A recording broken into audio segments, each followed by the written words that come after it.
Bonjour à tous et bienvenue pour cette nouvelle vidéo cinéma où je vais vous parler de 3 films que j'ai vus récemment, 2 films et un film d'animation japonaise.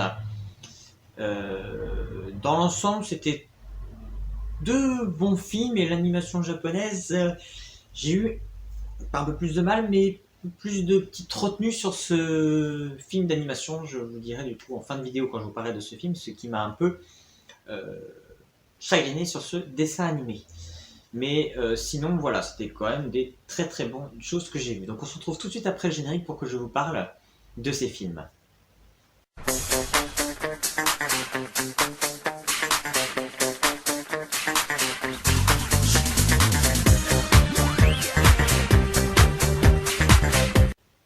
Donc je vais commencer par un film qui était sorti, si je me rappelle bien, il y a 1 ou 2 ans, je sais plus très bien. Ça devait être en même temps pas loin d'Avenger Endgame parce qu'il était un petit peu dit que c'était ça en fait, l'Avenger Endgame. C'était plutôt ce film-là plutôt qu'Avenger Endgame, ou du moins ce film avait beaucoup plus d'émotion que Avenger Endgame. Il s'agit du film Glass, qui est en fait la construction d'un univers partagé des personnages créés par le réalisateur Nak Shyamalan. Il avait fait des films auparavant, donc on a vu le film Incassable avec Bruce Willis et Samuel L. Jackson. Et il avait fait il y a quelques années le film Splits avec James McAvoy. Et en fait, dans ce film, il réunit tous ces personnages qu'il avait introduits dans ces 2 films, donc dans le film Glass. Euh, donc le personnage de James McAvoy, en fait, lui est un espèce de psychopathe qui complètement perdu dans sa tête, qui a de nombreuses personnalités, on va dire. Il a une vingtaine de personnalités et il les alterne, elles s'alternent au fur et à mesure, sans forcément de lien. Donc il peut aller d'un enfant de 9 ans à une espèce de bonne sœur, à un ado, à quelqu'un de beaucoup plus cultivé. Et il y a également aussi le personnage, la bête, qui lui est un monstre doté d'une force surhumaine qui est capable de faire tout et n'importe quoi. Donc je n'ai pas vu le film Splits et je n'ai pas vu non plus le film Incassable, je n'ai donc vu que Glace. Donc peut-être que ça a peut-être manqué pour que j'ai une meilleure immersion dans l'univers, mais ça va. On arrive tout de suite, on a quand même bien présenté, j'avais quand même vu les bandes annonces des autres films, donc je savais un petit peu de quoi ça parlait, donc j'étais pas forcément perdu. Euh, mais je voulais tout ça pour en dire que l'acting de James McAvoy est absolument impeccable. Il arrive vraiment à passer donc de ses différentes personnalités, mais fluidement. Son visage se change aussi, c'est ça qui est assez impressionnant, c'est qu'en fonction de la personnalité qu'il va prendre, son visage se change, qu'il va passer à cette femme un peu donneur de leçons, une espèce de déesse, on le voit, et quand il passe forcément à l'enfant de 9 ans, on voit aussi ces changements sur son visage, dans sa voix, dans sa gestuelle. Donc ça c'est vraiment très très très bien fait, donc il est vraiment très très bon, il apporte vraiment un plus qui donne envie de voir finalement le film Splits. Et donc ce psychopathe a tendance à enlever les jeunes filles pour commettre des meurtres, etc. Enfin voilà, il y a une lutte aussi un petit peu intérieure justement entre ces différentes personnalités. On a le personnage de Bruce Willis qui lui est quelqu'un qui s'estime, on va dire d'où le titre du film à l'époque, incassable, qui lui est plutôt indestructible. Voilà, il est aussi très fort, très résistant. Et on a le personnage de Samuel L. Jackson qui lui a une maladie en fait au niveau des os, qui a des os très fragiles. Donc il est obligé d'être en fauteuil roulant, etc. Mais par contre, il a une intelligence supérieure à la moyenne. Il est vraiment très très très intelligent, au-dessus de tout ce qu'on a pu voir. Et il a vraiment des coups d'avance par rapport à tout le monde. Alors je sais pas si dans le film Split ou dans le film Incassable, ce thème mis dans Glass était présent, mais là il essaye de jouer sur le côté donc super-héros, en plaçant ces personnages donc, qui ont donc des sortes de pouvoirs, parce que ça soit donc Samuel Jackson avec son intelligence supérieure, Bruce Willis avec sa force, et également James McAvoy quand il est la bête, qu'il a aussi une force impressionnante. Il fait passer que ces personnages se prennent quelque part pour des super-héros. Et en fait, il se trouve qu'ils sont On retrouve donc ce film donc, au début James McAvoy qui a donc encore kidnappé des jeunes filles et on suit le personnage de Bruce Willis qui, aidé de son fils, veut retrouver les jeunes filles et donc arrêter le personnage de James McAvoy. Et par un concours de circonstances, ils vont se faire arrêter et ils vont être amenés dans une clinique psychiatrique où ils vont retrouver Samuel Jackson qui est déjà enfermé là, et ils trouvent une femme, une docteure, qui elle, son rôle en fait justement est de leur faire comprendre que tout est dans leur tête, ils n'ont pas de super pouvoir, que tout est explicable, et en fait voilà, son rôle est de leur montrer qu'en fait ce ne sont pas des super héros. Vous êtes tous les trois persuadés d'avoir des pouvoirs extraordinaires comme dans une bande dessinée. David Dunn, seul survivant d'une catastrophe ferroviaire survenue il y a des années. Vous pensez que vous avez des super pouvoirs? C'est une sensation. Il faut que je les touche. Je m'appelle Patricia. Je veux bien le croire. Vous avez une vingtaine d'identités. Je m'appelle Mary Reynolds. Por favor, Seigneur, on a failli te choper. Elles semblent cohabiter en vous. La bête ne va pas tarder à s'occuper de vous. Mais ce que je mets en doute, c'est cette conviction que vous avez d'être surhumain. Et de son côté, le personnage de Samuel L. Jackson, qui est en fauteuil roulant, lui, veut essayer de monter un plan pour montrer au monde entier qu'effectivement, les super-héros existent et que le personnage de Bruce Willis de James McAvoy en sont à leur manière et qu'ils ont réellement des pouvoirs. Donc elle essaie de leur faire douter. On a donc cette période où Bruce Willis va douter de la réalité de ses pouvoirs, comme le personnage de James McAvoy. Et le film va montrer que finalement, effectivement, ils ont ces pouvoirs. On a donc une lutte entre les deux personnages, le tout filmé, pour pouvoir montrer au monde entier que c'est vrai.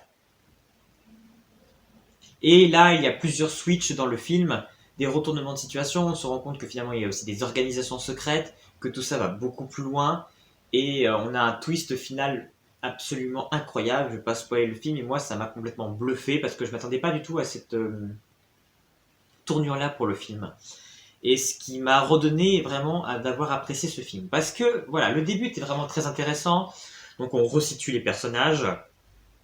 On a cette quête donc de Bruce Willis qui veut retrouver le personnage de James McAvoy. Cette lutte entre les deux où on se rend compte qu'ils sont tous les deux très forts. Voilà, ça c'est plutôt bien réussi. On les amène à l'hôpital psychiatrique. Tout se met très bien en place. Et là, on a un passage un petit peu de flottement. Il se passe pas forcément grand chose. On revient aussi sur des personnages des autres films. On voit la dernière fille qui avait kidnappé James McAvoy dans Splits et qu'il avait finalement, l'une de ses personnalités avait libéré. Donc pour nous dire que quelque part il y avait du bon en lui et elle veut tout faire pour le sauver. On suit également la mère de Samuel Jackson qui est très inquiet pour son fils. Et on suit également le fils donc, de Bruce Willis qui veut tout faire pour sortir son père. Donc on suit aussi ces personnages-là qui eux sont à l'extérieur de l'hôpital et cherchent à sauver finalement leurs proches. Et on a cette avancée psychologique sur les personnages dans l'hôpital psychiatrique sur est-ce que vraiment ils ont des pouvoirs ou non. Ce n'est pas un dessin animé, c'est le monde réel. J'y crois pas. Et pourtant, certains d'entre nous ne meurent pas sous les balles. Certains d'entre nous sont capables de tordre l'acier. J'ai hâte que le monde sache enfin que nous existons.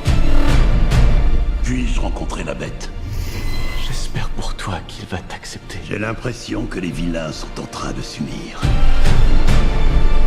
Beaucoup de gens vont mourir. Ne fais pas ça. Êtes-vous prêts?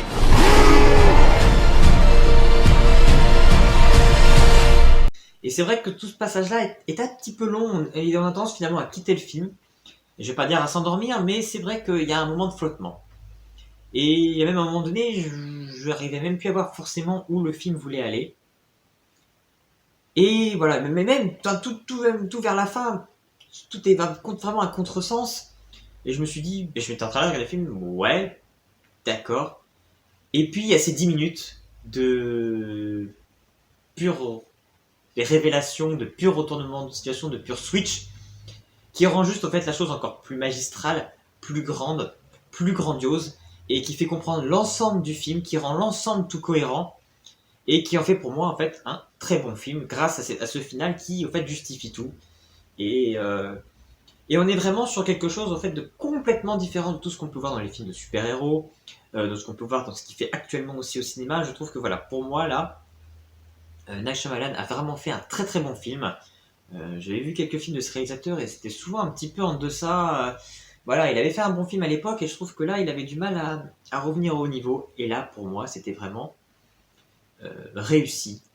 Et son pari est réussi, était audacieux. Il allait à contre-courant de ce qu'on fait aujourd'hui. Et donc, c'est ça qui, en fait que moi, j'étais un petit peu rebuté sur le coup. Et j'ai passé vraiment un très très bon moment sur ce film. Ensuite, j'ai regardé la dernière adaptation qui a été faite de Robin des Bois. Alors j'avoue que quand j'ai vu la bande-annonce de ce film, je me suis dit, oh là là, mais qu'est-ce que c'est? Parce qu'on est vraiment sur une adaptation très genre, je fais un film moyenâgeux mais futuriste quoi.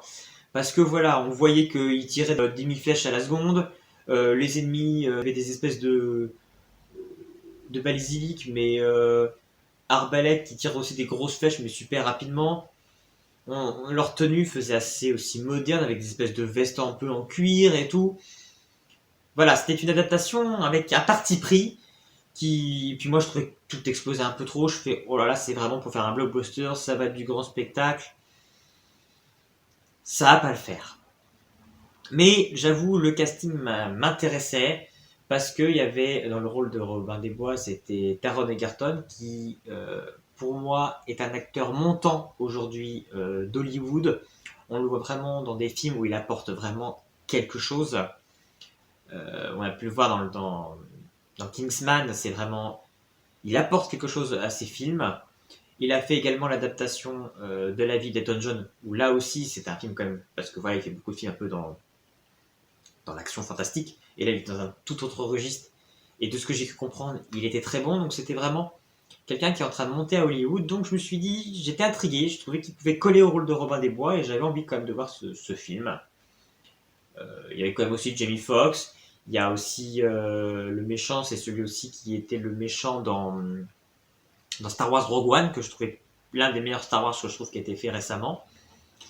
Donc tout ça fait que j'avais quand même envie de voir ce film. Qu'est-ce que j'en ai pensé? Tout d'abord, il faut quand même remettre, on a quand même une adaptation assez proche de Robin des Bois sur ses débuts. Il rencontre Marianne, il tombe amoureux d'elle, il va être envoyé donc en guerre, en croisade, il va revenir, il n'aura plus rien, il aura été dépouillé, et forcément, il va vouloir, grâce à l'aide de petits gens, joué par Jamie Foxx, un arabe qu'il a rencontré dans sa guerre de croisade. Donc on retrouve l'idée qui avait été faite dans Robin des Bois de Kevin Costner.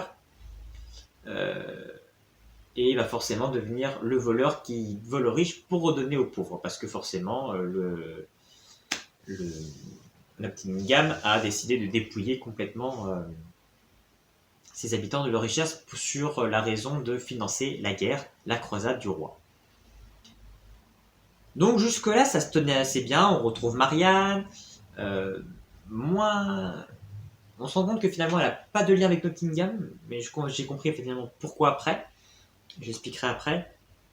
On retrouve Frère Tug, donc on retrouve les personnages, l'univers, sauf la forêt de Sherwood qui n'est pas du tout mis en avant. On la voit rapidement, mais finalement le film ne va pas du tout se passer là-dedans. Donc ce qui peut être, voilà, l'esprit Robin des Bois n'est pas du tout mis en avant. Donc ce qui a pu rebuter à mon avis beaucoup de gens parce que ce film, il me semble, n'a pas super bien marché. Je pense avec ce côté-là où l'esprit Robin des Bois n'était pas forcément mis. Le côté, voilà, comme je disais, des tenues, la scène la scène quand il part en croisade, qu'on le voit donc en Arabie, dans une cité d'Arabie, et qui vont se faire attaquer avec ces espèces de grosses lances de flèches, un peu mode bourrin, eux avec leur arc en mode comme ça, tac tac tac, on avait l'impression de voir un commando américain là en Afghanistan, ça faisait un peu ça. Donc c'est vrai que je pense que tout ça a un peu rebuté je pense, les gens, et ont critiqué cette adaptation en soi de Robin des Bois. Le côté de Marianne, c'est qu'en fait, j'ai compris ça un peu plus après, c'est qu'en fait, on était plus dans un film origin story de Robin des Bois. Et il revient, et en fait, on va comprendre pourquoi, finalement, qu'est-ce qui va l'amener à aller vivre dans la forêt, pour devenir finalement Robin des Bois. Donc, ce qui explique aussi pourquoi Marianne n'a pas le rôle qu'elle peut avoir, parce qu'on se rend compte que quand elle revient, quand Robin des Bois revient de sa croisade, Marianne croit qu'il est mort, elle s'est mise avec quelqu'un d'autre, il s'appelle Will. Et on comprend que ça va être lui qui va être William de Nottingham après. Donc on est vraiment aussi sur cette origine de ce personnage, sur qu'est-ce qui va l'amener à devenir le nouveau shérif de Nottingham. Donc j'ai trouvé ça très intéressant parce que voilà, on sait que forcément Marianne va avoir un lien avec Nottingham, donc je trouvais ça intéressant de faire ce côté un petit peu jeunesse. Moi j'ai trouvé que ça changeait un petit peu. Il n'y a qu'une chose qui le maintienne au pouvoir, l'argent. On va le voler. Je veux voler le trésor du royaume. Organise une réunion avec tous ceux qui sont avec nous. C'est notre chance. Voilà le plan. Tu vas agir de l'intérieur. Tu es un noble. Rapproche-toi du shérif. Vous savez qui est ce voleur? Apparemment, quelqu'un de bien entraîné. Et que le combat n'effraie pas. Vous finirez par la voir.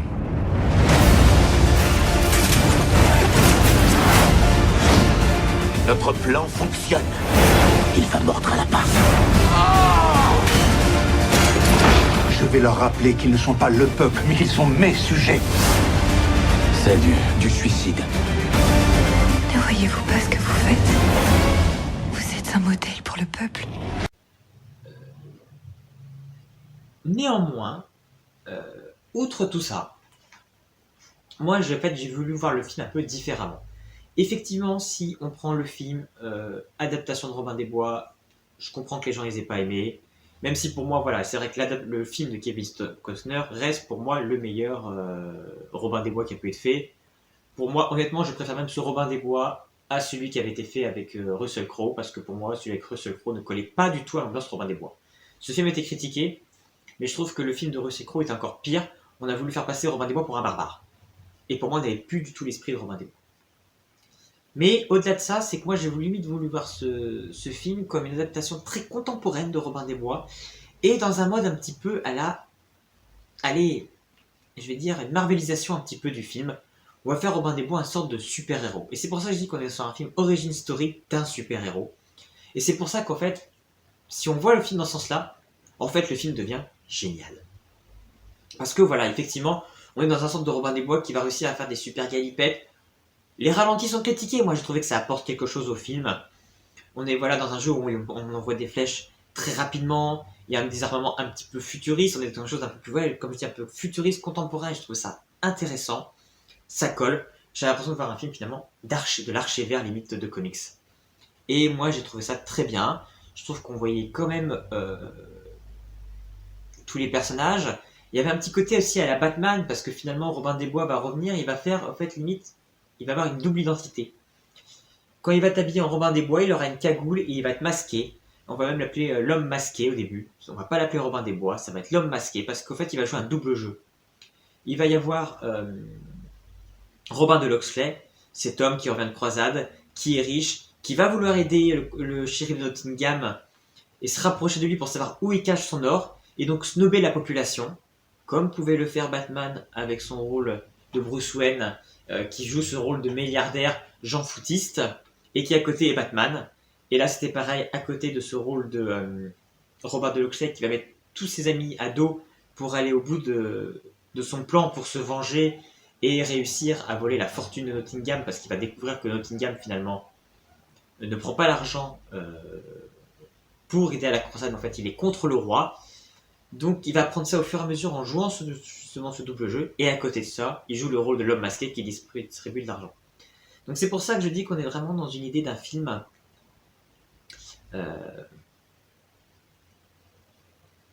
voilà, genre un petit peu super-héros, et moi c'est ce que j'affectionne, et c'est ça qui a fait que j'ai aimé ce film. Les scènes d'action sont époustouflantes, la scène dans la mine, avec la bataille avec les chevaux, etc. est absolument bien réalisée, on passe un excellent moment. Les jeux d'acteurs sont très bons, les personnages sont très bons. Moi, j'ai trouvé tout vraiment très bon. Moi, j'ai passé un très bon moment sur ce film. Voilà, il ne faut pas le prendre comme une adaptation de Robin des Bois. Il y en a déjà eu, il fallait forcément qu'il fasse autre chose. Moi, je suis très déçu finalement que ce film n'ait pas marché, parce que il y a une fin ouverte qui aurait pu donner une suite qui, à mon avis, n'aura pas lieu. Mais je trouve qu'il y avait un potentiel et il fallait pas juger ce film sur une adaptation de Robin des Bois, mais sur vraiment une modernisation du personnage et d'une autre vision du personnage, une autre manière de le présenter. On a déjà eu des tonnes de films de Robin des Bois, c'était une autre approche, moi qui m'a plutôt convaincu. Et pour finir, j'ai donc vu Pathéma et le monde inversé, un film de Yasuhiro Yoshihira, un petit peu compliqué à dire.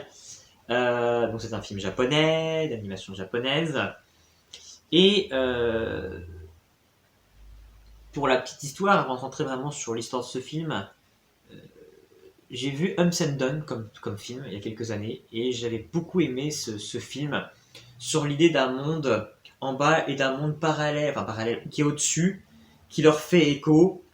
Et donc c'était une sorte d'histoire d'amour entre quelqu'un du haut et du bas, et celui du bas va vouloir essayer de monter en haut, et forcément quand il monte en haut, l'apesanteur le fait se retourner. Donc il va se créer des chaussures très dures pour rester au sol, pour retrouver la femme qu'il aime. Et cette idée, moi j'aimais beaucoup ce film, et ce film reprend un peu cette idée-là, mais d'une autre manière évidemment.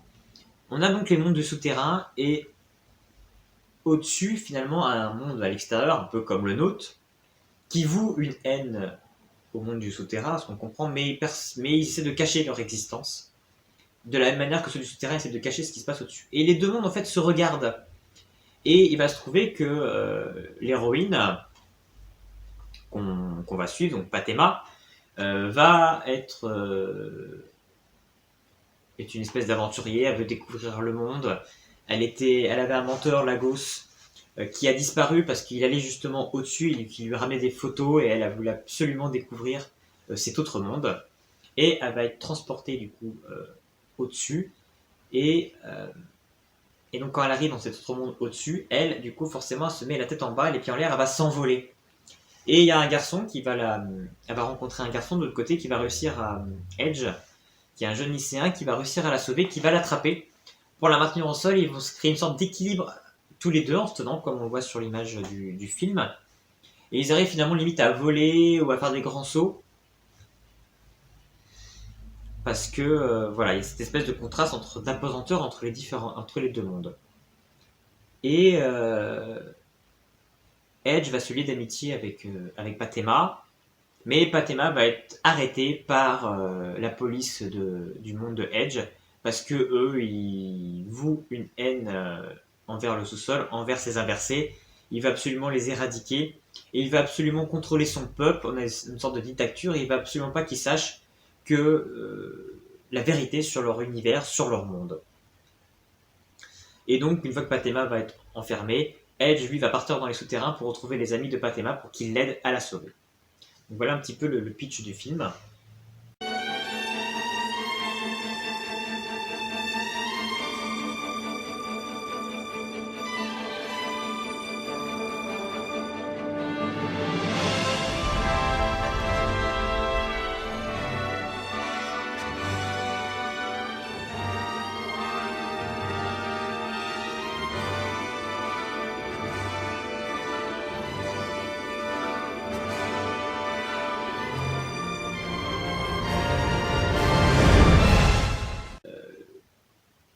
C'est assez simple, le film est assez simple sur l'histoire, mais j'avoue que des fois on a un petit peu de mal à suivre, parce que finalement c'est super complexe sur les différents mondes, parce qu'il y a d'autres, on découvre qu'il y a d'autres mondes en fait.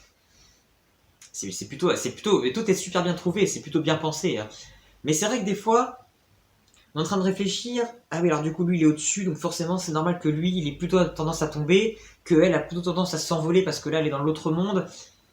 Parce que elle, dans le monde de Edge, a tendance à s'envoler, et lui, à contrario, dans le monde de Pathéma, aurait plutôt tendance à s'enfoncer. Et des fois, on se perd un petit peu là-dedans. On joue aussi un petit peu sur les points de vue. Des fois, on est à l'envers, on est à l'endroit. Donc, tout ça, des fois, est un petit peu déconcertant au niveau du film. Mais l'histoire est quand même très bien faite et très touchante. Et moi, j'ai quand même passé un très bon moment devant ce dessin animé. Très très original au niveau de la construction et au niveau de l'histoire, et j'ai trouvé que c'était plutôt bien réussi. Il y avait sûrement des choses qui pouvaient peut-être mieux fait, mais il y avait quand même pas mal de choses plutôt bien pensées. Et il y a quand même toute l'histoire donc entre le père de Edge et donc le fameux Lagos aussi. Tout ça crée du coup un certain background, un certain univers plutôt cohérent. Et le film en tout cas est magnifique, super beau. Et c'est vrai qu'à part ce côté des fois un petit peu décontenançant au niveau des fait d'être retourné, moi j'ai trouvé que c'était un plutôt très bon film. Donc voilà pour ces avis de films. Si vous les avez vus, si je vous ai donné envie de les voir, ou si vous allez les voir, n'hésitez pas à laisser un petit commentaire pour me donner vos avis, vos ressentis sur ces films. Et puis sinon, on se retrouve bientôt pour une prochaine vidéo. À bientôt.